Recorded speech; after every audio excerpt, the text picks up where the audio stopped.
capacetinho que arrumar. Tá livre lá? Vai decolar embaixo, Asa! Ai, que nervoso. Corrige! Aê, Fernando! Boa! Tá maluco, porra! Que agonia!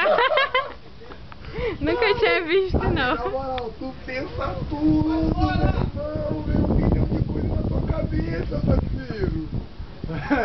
Que isso, menino? Ele tá decolando direitinho. Ainda deu porra, mano. Adrenalina de verdade. Velho, olha só, o cara tava aqui agora, mano. Ah, paradão lá.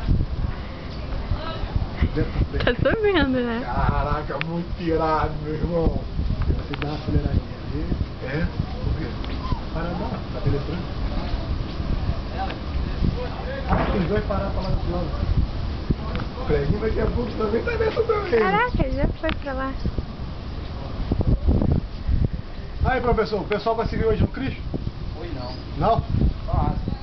Faz nada, parar pra hoje. Que amanhã fique bom também. Ele tá bom pra ir. É um pouco tarde, cara. Isso é do sol. Só tá escondido. Caraca, foi embora, gente.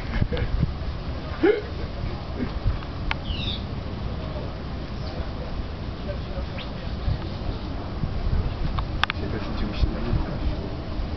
Ah, tá mexendo de tudo, né?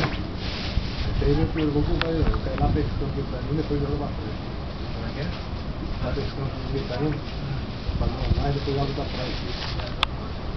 Tinha que dar o tempo da descida, né?